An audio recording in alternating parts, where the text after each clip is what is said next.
E aí, meus amigos, bem-vindos ao Chile. Hoje nós vamos te levar por esse país incrível que, além de ser o quarto maior produtor de vinhos do mundo, tem em seu território mais de 6.000 quilômetros de Cordilheira dos Andes, o que dá a ele o título de país com o maior número de vulcões no mundo, além de paisagens desérticas incríveis. É aqui que fica o deserto mais seco do mundo. O Chile tem paisagens incríveis e muita história bem interessante, vale muito a pena assistir e conhecer. Hoje nós vamos te mostrar a capital, Santiago. E aí, vamos junto?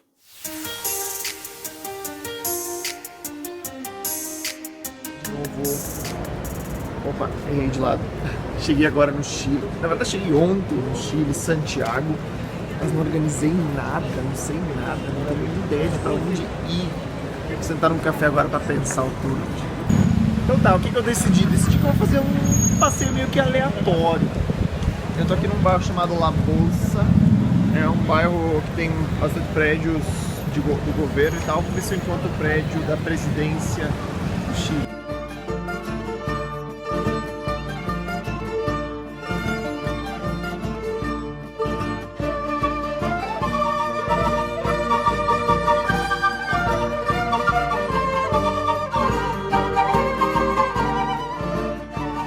Aí encontrei, como eu suspeitava, eu estava perto mesmo do Palácio Presidencial. Na verdade não é um palácio presidencial, é a Casa da Moeda. Pelo menos era a antiga Casa da Moeda, não sei, eu vou ver, acho que é um outro lado que deve ser a frente. O prédio começou a ser construído em 1786 e foi Casa da Moeda, então, enquanto o Chile ainda era colônia espanhola. Aqui no Chile tem muito terremoto, então esse é um dos poucos prédios coloniais que ainda estão de pé. Tá, então parece que essa de fato é a parte de trás, lá era a parte da frente, e é mesmo a Casa da Moeda, foi a Casa da Moeda, mas em algum momento o presidente decidiu que ia ser o Palácio Presidencial, então hoje é o Palácio Presidencial. Na real eu só descobri isso porque embaixo do palácio tem todo um subterrâneo com exposições, é um centro cultural, e aí ali falava um pouco também da história da Casa da Moeda, entre outras coisas, bem legal. Vale a pena entrar e fazer uma visita, existem visitas guiadas, só que você tem que agendar pela internet.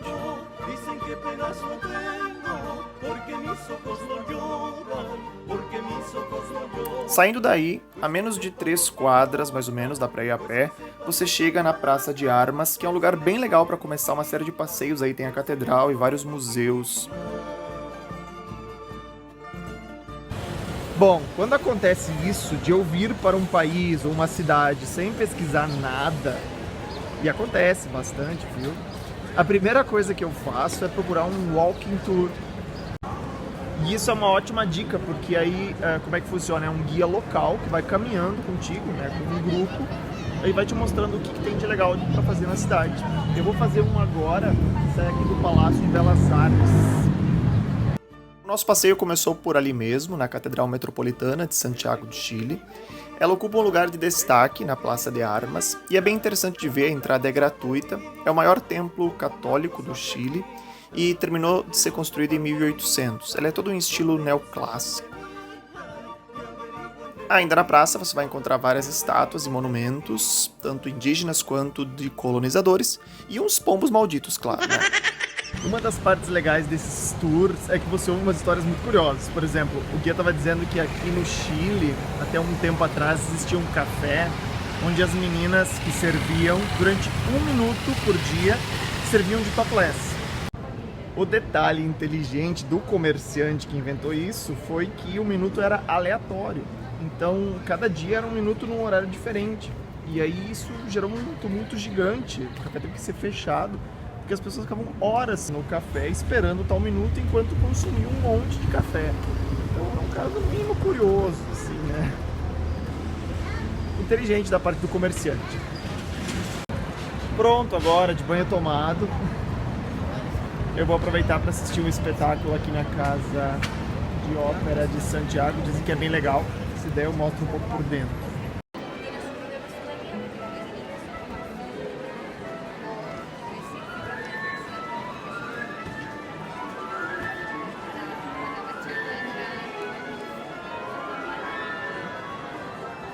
Olha eu aqui, sempre assim.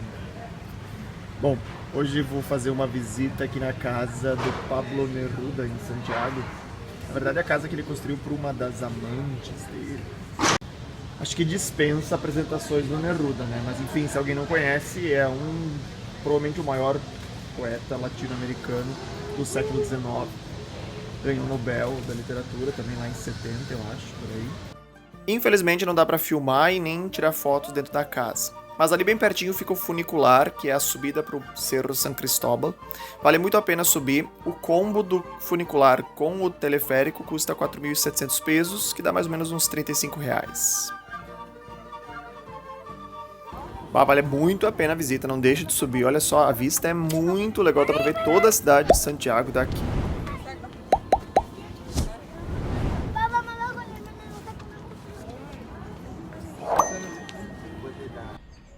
Ali dá pra ver a Cordilheira dos Andes, é uma parte da Cordilheira dos Andes. Infelizmente não tá nevada, né? A gente tá no verão.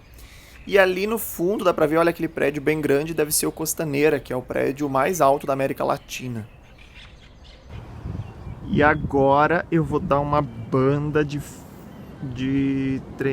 como é que chama aquilo ali? De bondinho. Isso, de bondinho. Tá bom, de bondinho. Só pra ver até onde vai. Galera, muito simpática aqui. Me deixaram vir sozinho. Eu só disse, você podia? E ele disse, tudo bem. Tá aí, ó. Vista panorâmica da cabine. Já vou mostrar fora. Fica bem legal de ver Santiago daqui de cima, porque dá pra perceber que de fato é um vale todo dentro da Cordilheira dos Andes. E o Chile em si, eu falei que é o país que mais tem vulcões no mundo, né? São 105, sendo que 90 deles estão ativos. Bom, aqui tem 3 estações. Dá pra ir até o final e descer lá, e aí tu sai lá perto do outro lado do morro. Mas não, eu vou ir, talvez até desça na metade, mas vou ir e vou voltar por aqui. O Costaneira hoje é o segundo maior prédio da América Latina, porque o ano passado foi inaugurado um no México, que é 5 metros mais alto. Mas enfim, é uma torre de 300 metros de altura, 62 andares. Tá batendo um vento agora, que eu tô começando a ficar preocupado. Esse negócio sacode pra caramba. Não, cair não vai. Mas mais ou menos, eu acho. Além da vista aqui do cerro, então também tem um ponto de turismo religioso, tem uma imagem da Virgem Maria, é bem interessante de subir aqui. Outra característica bem legal de Santiago é que ela é uma cidade plana, então é um lugar ótimo para andar de bicicleta. Alguns consideram que é um dos lugares mais adequados para ciclovias na América Latina. É bem interessante, tem muitas ciclovias e muitos parques também. A cidade é bem arborizada, é muito legal de fazer vários passeios. Inclusive vários museus, Academia de Belas Artes, Museu Nacional de Belas Artes, enfim, é um lugar muito cultural, vale muito gastar um tempinho entrando nesses lugares e explorando um pouco da arte, tanto do Chile quanto da América Latina em geral.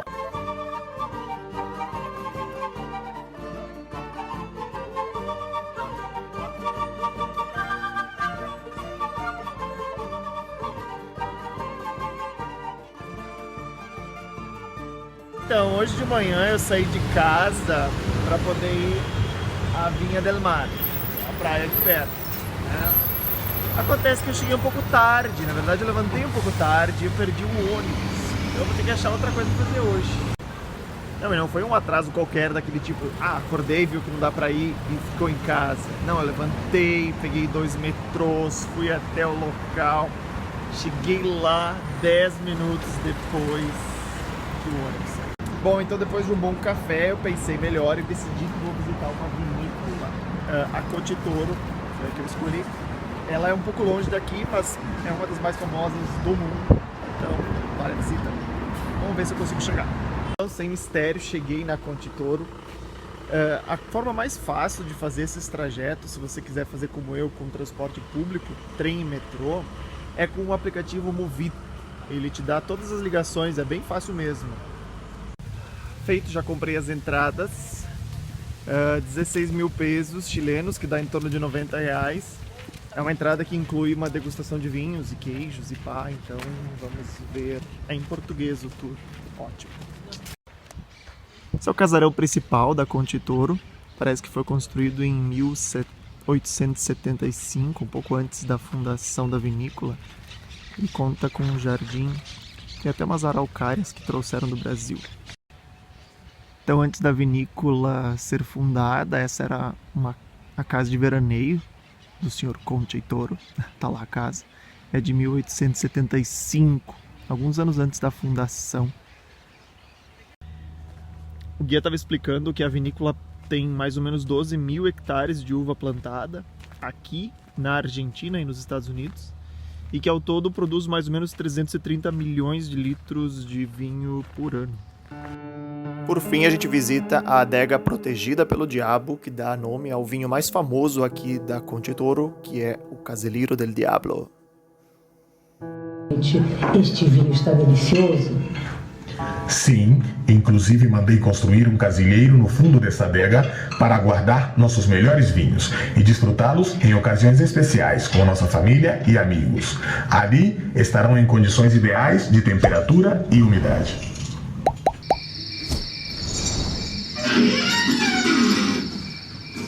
Passa os sacos. Cuidado com as garrafas. Vamos, apresse-se antes que alguém nos encontre. Está quase. Ajuda-me a carregar. Vamos. Vamos embora.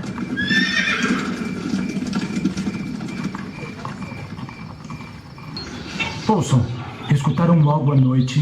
Não, o que houve? Roubaram a bodega de Dom Melchor. O patrão está enfurecido e não vai descansar até ensinar uma lição a todos que se atrevam a chegar perto desse cacilheiro. Deve ser alguém dos arredores que roubou as garrafas. Pobre Dona Emiliana. Ouvi dizer que tem se atemorizado da adega do patrão. Sim, esta manhã, Dom Melchor comentou que em sua adega habita o próprio diabo. Eu acho que não deveríamos entrar na adega. Dom Melchor disse que o diabo anda por lá. Venha, não tenha medo.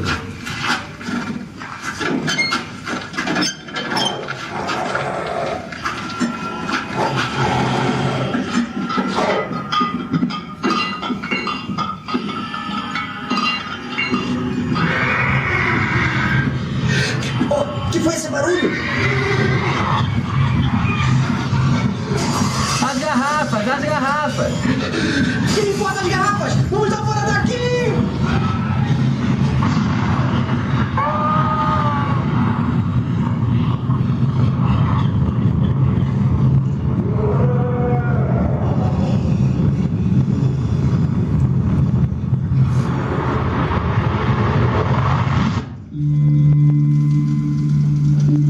Desde este dia, nunca mais uma garrafa foi roubada neste casilheiro, já que corre o boato de que o próprio diabo habita e cuida deste lugar. Conta-se por aí que esta lenda percorreu o mundo. Bem-vindo à adega do Casilleiro del Diablo.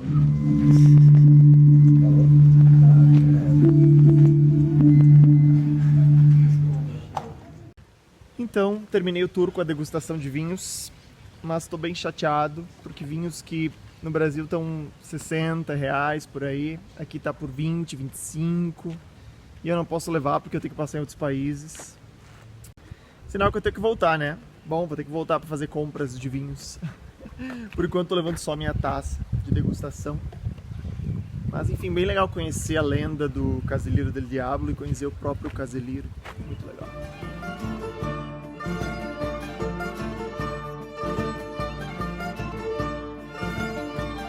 Assim, novamente em Santiago. Estou aproveitando o finalzinho do dia para subir o Cerro Santa Lucia. Indicação de algumas pessoas aqui no Insta. E é bem legal porque é bem no centro, fácil de chegar.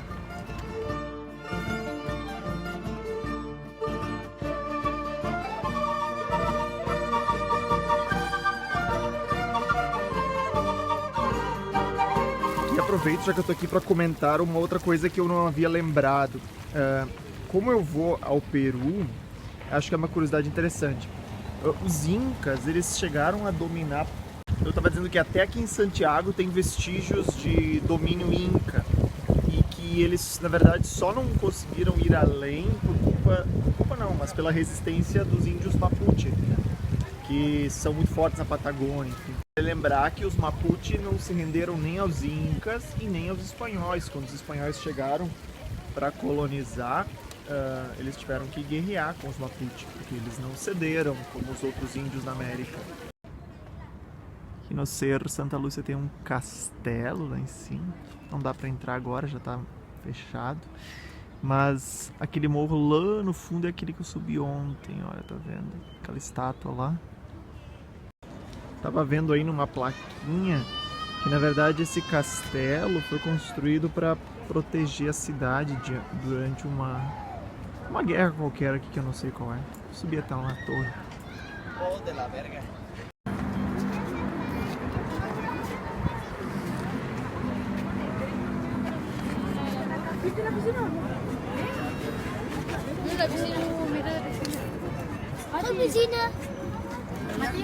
Acabei de lembrar outra coisa aqui em cima do cerro, é que como eu não fui à Vinha del Mar, não visitei o museu onde tem a maior concentração de coisas que foram retiradas da Ilha de Páscoa, que é aqui do Chile.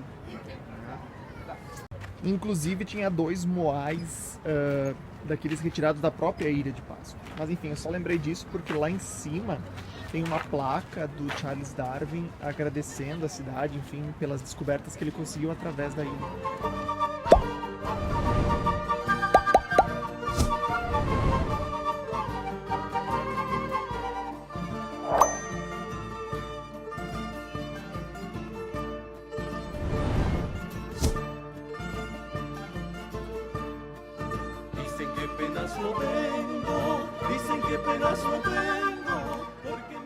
Se você ficou até aqui, não deixa de colocar algum comentário dizendo o que você achou de Santiago e não deixe de nos acompanhar também na nossa ida agora a São Pedro do Atacama. Aproveita e olhe os outros vídeos da série da América Latina que já estão aí no canal.